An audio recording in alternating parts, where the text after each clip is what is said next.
बिस्मिल्लाहिर्रहमानिर्रहीम। अस्सलाम वालेकुम नाज़रीन इकराम, मैं हूं मखदूम शहाबुद्दीन और आप देख रहे हैं मेरा फेसबुक और यूट्यूब चैनल। उम्मीद करता हूं आप सब लोग बखैर वाफियत होंगे और जहां भी होंगे अपने अहले खाना समेत खुश भी होंगे और महफूज भी। अगर अभी तक आपने इस वीडियो को लाइक नहीं किया तो लाइक जरूर कर लें। आपके लाइक्स और कमेंट्स हमारे लिए बहुत ज्यादा अहमियत के हामिल हैं। जिन लोगों ने चैनल को सब्सक्राइब नहीं किया उनसे ये दरखास्त है कि चैनल को सब्सक्राइब करके इंडिपेंडेंट जर्नलिज्म को सपोर्ट करें। नाज़रीन इकराम, मुल्क में बहुत कुछ चल रहा है और पाकिस्तान की सियासत इस वक्त कुछ ऐसे रुख इख्तियार कर चुकी है कि जिसकी मिसाल पाकिस्तान की 76 साल तारीख में नहीं मिलती। पाकिस्तान में लाकानूनियत, पाकिस्तान को जिस तरह से सरजमीन बेआईन बनाया गया, पाकिस्तान में मैंडेट चोरी और वो भी 21वीं सदी में, इस तरह के मामलात होना जाहिर बात है बहुत से लोगों के लिए छब्बे की बात है, लेकिन ये सब कुछ हमारे मुल्क में हो रहा है। और मैं आपको लिख के दे सकता हूं कि जब कभी पाकिस्तान की सियासी तारीख लिखी गई तो ये दौर जिसमें हम जी रहे हैं, जिसमें हम रिपोर्टिंग कर रहे हैं, जिसमें हम खबरें आप तक रख रहे हैं, आप तक पहुंचा रहे हैं और आप खबरें सुन रहे हैं, मार्क माय वर्ड्स, ये जो वक्त है ये तारीख के अंदर सबसे ज्यादा क्राइसिस वाले वक्त के तौर पर याद रखा जाएगा। और मैं उस कॉन्टेक्स्ट में नहीं कह रहा कि जो कहा जाता है कि मुल्क एक नाजुक दौर से गुजर रहा है, नाजुक दौर से गुजर रहा है, बल्कि ये हकीकी मानों में नाजुक तरीन दौर है जो मुल्क का चल रहा है। अब इस सबके अंदर कुछ बड़ी आम तरीन डेवलपमेंट्स हैं। एक तरफ तो जो IMF को खत है पाकिस्तान तहरीक इंसाफ की तरफ से, उस खत के हवाले से मेरे पास कुछ एक्सक्लूसिव इनसाइड डिटेल्स हैं। पाकिस्तान तहरीक इंसाफ के जो अंदरूनी हल्के हैं उनसे हमने कुछ खबरें हासिल की हैं और ये जो खत है इसके कुछ खदोखाल वाज़ेह किए गए हैं। अब इस खत के हवाले से ऑल्दो एक प्रोपेगेंडा किया जा रहा है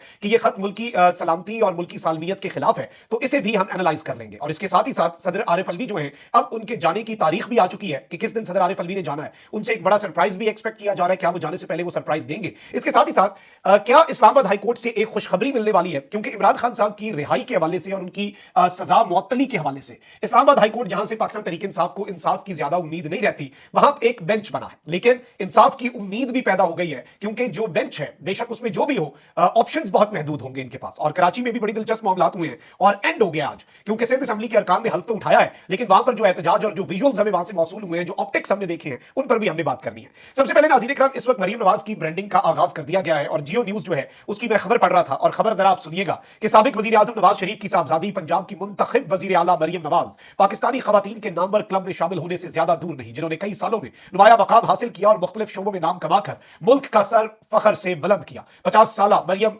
नवाज मुल्क के किसी भी सूबे की पहली खातून वजीर आला मुंतखब होकर तारीख रकम करने से बजाहिर सिर्फ 2 दिन दूर हैं। और इस सब के अंदर इन्होंने एक पाकिस्तानी खवातीन की एक फहरिस्त बनाई है, जिसमें इन्होंने मोहतरमा बेनजीर भुट्टो को डाला है, मलाला यूसुफजई, लेफ्टिनेंट जनरल निगार, इसके साथ साथ दीगर जो शर्मीन उबैद चिनॉय और अरफा करीम रंधावा और इस तरह की दीगर खवातीन। लेकिन इस सब के अंदर मरियम नवाज को डालकर और इस फहरिस्त में ये ब्रांडिंग करके ये पाकिस्तान का मीडिया कर रहा है, पाकिस्तान का मेन स्ट्रीम मीडिया कर रहा है। वो ये बताने से कासिर है कि बेनजीर भुट्टो मैंडेट लेकर अवाम का वोट लेकर आए, जैसी हुकूमत थी जो भी था, तनकीद भी करें तो तनकीद जो है वो बंदा उनके इकदामात पर करता है। और जो हसन निसार साहब ने एक बड़ी प्यारी बात की कि एक मशीन है ना, उसमें इधर से गंद डालेंगे तो दूसरी तरफ से भी गंद ही निकलेगा। कीमे वाली मशीन आप कर लेंगे, जो भी है आप उसमें जो डालेंगे उसी का कीमा होकर निकलेगा। तो जब आपका आगाज ही मैंडेट चोरी से हो रहा है, जब आपका आगाज ही इन तमाम तर चीजों से हो रहा है, तो आपको हम किस तरह से अजीम तरीन खवातीन की फहरिस्त में डाल लें। लेकिन आपको मैं पहले चुकन्ना कर रहा हूं कि पाकिस्तान के मेन स्ट्रीम मीडिया को यह टास्क दे दिया गया है और पाकिस्तान का मेन स्ट्रीम मीडिया जो कि अपनी वक्त और अपनी अहमियत जो है वो ऑलमोस्ट खो चुका है, वो इस तरह के काम करके अवाम की नजर में मजीद अपनी अहमियत खोएगा। अब यहां पर 2-3 और बड़ी आम तरीन चीजें हैं जो आपके सामने मैं रख दूं। एक कल खबर आई है और वैसे आप वारदात चेक करें इस मुल्क के अंदर कि इलेक्शन कमीशन ने कौमी असेंबली की नशिस्तों के मुताबिक अब तक की पार्टी पोजीशन जारी की है। इलेक्शन कमीशन की जारी करदा कौमी असेंबली में जनरल नशिस्तों पर पार्टी पोजीशन के मुताबिक मुस्लिम लीग नून 75 जनरल नशिस्तों पर कामयाब हुई और इसके साथ ही साथ सुन्नी इत्तेहाद काउंसिल में 81 आजाद अरकान शामिल हुए और टेक्निकली तो 81 सुन्नी इत्तेहाद काउंसिल में हैं और 75 पाकिस्तान मुस्लिम लीग नवाज में हैं। लेकिन सुन्नी इत्तेहाद काउंसिल को उसकी मखसूस नशिस्तें नहीं दी जा रही और ये मामले के आगे लिखा जा रहा है पेंडिंग। तो अब इन्होंने क्या किया है कि एक जमात ने कितनी नशिस्तें ली, 81 और दूसरी ने 75, बदतरीन धांधले के बावजूद। उसके बाद अब सुन्नी इत्तेहाद काउंसिल को मखसूस नशिस्तें नहीं दी जा रही और खबर क्या बनी है कि इलेक्शन कमीशन ने पार्टी पोजीशन जारी कर दी है, जिसमें नून लीग कौमी असेंबली की अक्सरियती जमात बन गई है, क्योंकि इस सब के अंदर नून लीग जो है वो इस सारी की सारी सूरत हाल के अंदर उसे सबसे ज्यादा नशिस्तें मिली हैं और मखसूस नशिस्तें मिलाकर भी वो पीटीआई से ऊपर चली गई है। ऑल्दो पीटीआई के बहुत से अभी अरकान और बहुत सी चीजें हैं। अब इस सब में जो इन्होंने वारदात डालनी है, इस वारदात के हवाले से मेरी खबर अब दुरुस्त साबित होने जा रही है, क्योंकि ये खदशा पीटीआई के इंटरनल सर्कल्स जो हैं उनमें ऑलरेडी एग्जिस्ट कर रहा है, ये भी मैं आपको बता सकता हूं। और इस वक्त ये पाकिस्तान के मीडिया पर भी खबर आ रही है और मीडिया ये बता रहा है जराये के हवाले से कि पीटीआई के हिमायत याफ्ता अरकान की शमूलियत के बाद मखसूस नशिस्तों के लिए सुन्नी इत्तेहाद काउंसिल की दरखास्त पर आइंदा हफ्ते तक फैसला ना हुआ तो नशिस्तें बाकी पार्टियों में बांट दी जाएंगी। ये इस मुल्क की जमहूरियत है कि एक जमात के पास 81 सीट्स हैं और उन्हें उस कोटे के हवाले से 20-22 कौमी असेंबली की मखसूस नशिस्तें मिलनी है। लेकिन नहीं, ये नशिस्तों के ऊपर अगर इलेक्शन कमीशन ने फैसला ना दिया तो ये नशिस्तें बांट दी जाएंगी। जैसे जैसे ये नशिस्तें ना हुई, ये माले गनीमत हो गया। मखसूस नशिस्तों के लिए पीटीआई अरकान की सुन्नी इत्तेहाद काउंसिल में शमूलियत के बाद से पांचों असेंबलियों में हल्फबर्दारी का अमल जुमे से शुरू हो चुका है। इलेक्शन कमीशन के तर्जुमान ने बताया कि कमीशन ने एसआईसी के कानूनी विंग से दरखास्त की है कि वो प्रोसेसिंग शुरू करे। इस मकसद के लिए कमीशन को ताहाल यह फैसला करना है कि आया वो असेंबलियों में मखसूस नशिस्तों के हवाले से सुन्नी इत्तेहाद काउंसिल को असेंबली की नशिस्तें देनी भी हैं उन्होंने या नहीं। बिलफर्ज कमीशन दरखास्त मान लेता है तो इससे सुन्नी इत्तेहाद काउंसिल की अददी ताकत पांचों असेंबलियों में बढ़ जाएगी, लेकिन कौमी असेंबली और 3 दीगर सूबाई असेंबलियों में उसका अकलियती स्टेटस तब्दील नहीं होगा। एक और अहम पेशरफ यह हुई है कि इलेक्शन कमीशन में 26 फरवरी को एक अहम इजलास बुलाया गया है जिसमें कानूनी विंग के नताइज की रोशनी में मामलात का फैसला किया जाएगा। आप ये सादा लफ्जों में कह सकते हैं कि एक बहुत बड़ी वारदात की तैयारी कर ली गई है और पाकिस्तान तहरीक इंसाफ को मखसूस नशिस्तों से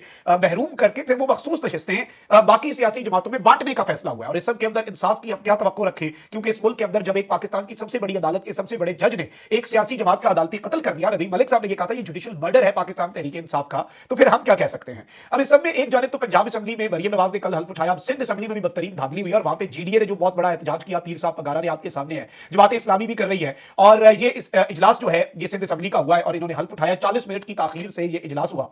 लेकिन वहीं दूसरी जानिब कराची में आज अखीर हुई है। कराची की मुख्तलिफ शाहराओं पर मुबैना इंतखाबी धांधली के खिलाफ एहतजाज जारी है। कराची में शाहराए फैसल पर नर्सरी के मकाम पर एहतजाज के बायस नर्सरी से एफटीसी तक ट्रैफिक की रवानी शदीद मुतासिर है, जबकि कारसाज पर भी जेयूआई, जमात इस्लामी और दीगर जमातों का एहतजाज जारी है। पुलिस ने मुजाहिरीन को मुंतशिर करने के लिए उन पर शेलिंग की, जिस दौरान पुलिस और मुजाहिरीन में झड़पें भी हुई और पुलिस खवातीन तक पे तशद्दुद कर रही थी। ये जमहूरियत है पीपल्स पार्टी की। इसके अलावा इलेक्शन में मुबैना धांधली पर मुजाहिरीन ने टोल प्लाजे पर भी एहतजाज किया, जिससे कराची हैदराबाद मोटरवे पर ट्रैफिक मुअत्तल हो गई। शाहराए फैसल पर एहतजाज की वजह से मुसाफिरों को कराची एयरपोर्ट पहुंचने में भी दुश्वारी हुई, जिसकी वजह से फ्लाइट शेड्यूल जो है वो मुतासिर हुआ। और अब इन्होंने क्या किया है जी, ये जमहूरियत है इस मुल्क के अंदर, जरा देखिएगा। जमहूरियत की सबसे बड़ी फन्ने खान जमात पाकिस्तान पीपल्स पार्टी है जो सिंध में रूल करने जा रही है।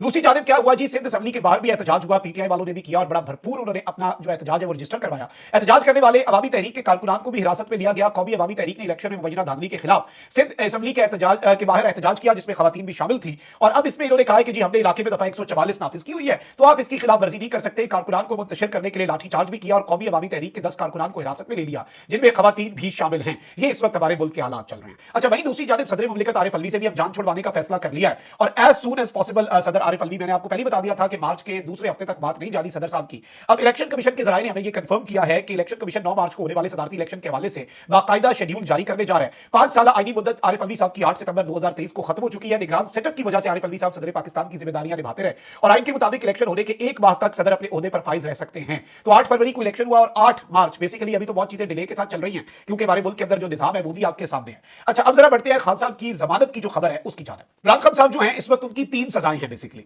एक है जी उनकी साइफर केस में सजा, दूसरी उनकी है तोशाखाना में और तीसरी इद्दत में निकाह। इद्दत में निकाह के ऊपर इमरान खान साहब जो हैं उन्होंने ऑलरेडी एक अपील दायर की हुई है और उसके साथ ही साथ साइफर और तोशाखाना केस में इमरान खान साहब जो हैं इन्होंने अपील दायर की थी, जिस पर एतराज लगा, बेंच नहीं बन सका, वो अपीलें वापस ले ली पीटीआई ने दोबारा अपील की है। और अब जो ये अपीलें हैं इन 2 केसेस में जिनमें खान साहब को सजाएं हैं, इस्लामाबाद हाई कोर्ट ने साइफर और तोशाखाना केस में इमरान खान की दोनों अपीलों पर एक खुसूसी बेंच तश्कील दिया है। इस्लामाबाद हाई कोर्ट के रजिस्ट्रार हाई कोर्ट ने पीर को इमरान खान की अपीलें समाअत के लिए मुकर्रर कर दी हैं, जिस पर चीफ जस्टिस आमिर फारूक और जस्टिस मियां गुल हसन औरंगजेब पर मुश्तमिल खुसूसी बेंच समाअत करेगा। इसके अलावा साइफर केस में शाह महमूद कुरैशी की अपीलें भी पीर को समाअत के लिए मुकर्रर की गई हैं। उधर बुशरा बीबी की तोशाखाना अपील भी समाअत के लिए मुकर्रर कर दी गई है। इमरान खान, शाह महमूद और बुशरा बीबी की अपीलों पर खुसूसी बेंच समाअत करेगा, जबकि समाअत में सजा मुअत्तल करके जमानत पर रिहाई की दरखास्तें भी साथ ही सुनी जाएंगी। अब एक जानिब तो जस्टिस आमिर फारूक साहब हैं, लेकिन इंसाफ की उम्मीद कम हो जाती है। पीटीआई उन पर 1000 दफा अदम एतमाद कर चुकी है, लेकिन वो फिर भी ये केसेस सुनते हैं बड़े शौक से, बड़ी लगन से। लेकिन इससे पहले एक तोशाखाना का, ये तो नैब का केस है, इससे पहले तोशाखाना फौजदारी केस में हुमायूं दिलावर ने भी खान साहब को सजा सुनाई थी, उसमें भी इन्हें सजा मुअत्तल करनी पड़ गई थी। अब ये मैक्सिमम ये कर सकते हैं कि ये खान साहब का वही बात है कि आप किसी को खाना खाने से नहीं रोक सकते, तो उसका खाना ठंडा तो करा सकते हैं, बदमजा तो कर सकते हैं। तो इस सब के अंदर इमरान खान साहब जो हैं उनके हवाले से ये चीज आ रही है कि उनकी ये जमानत तो कंफर्म है और ये सजा मनसूखी, बेसिकली सजा मुअत्तल जो है वो as soon as possible Islamabad high court से बहुत आसानी से हो जानी है, बहुत आसानी से, आपको मैं बता रहा हूं। और अब इसमें आमिर फारूक साहब कोई नई मिसाल ना कायम कर दे, जैसे काजी साहब ने बल्ले के निशान वाले केस में कर दिया, तो वो एक अलग बात है। वहीं दूसरी जानिब खान साहब एक और केस में अरेस्टेड हैं, वो है 190 मिलियन पाउंड मुंतकली केस। उस केस में भी खान साहब ने जमानत के लिए अप्लाई किया हुआ है। तो इम्कानात इस तरफ को जा रहे हैं कि अगर तो सिस्टम ने अपनी वो जिद जो है वो छोड़ दी और कानूनी मामलात को सिर्फ अदालतों तक छोड़ दिया और बीच में इंजीनियरिंग छोड़ दी, फिर बहुत जल्द इमरान खान साहब जो है वो रिहा हो जाएंगे और ये पीटीआई के कारकुनान के लिए एक बहुत बड़ी खुशखबरी होगी। और अगर खान साहब रिहा नहीं होते तो ये समझ लें कि अदालतों पर अभी भी और इंजीनियरिंग जो है वो अभी भी जारी है और असर रसूख इस्तेमाल करके मैनेज किया जा रहा है तमाम तर चीजों को। अपना बहुत ख्याल रखिए। अल्लाह निगहबान। पाकिस्तान जिंदाबाद।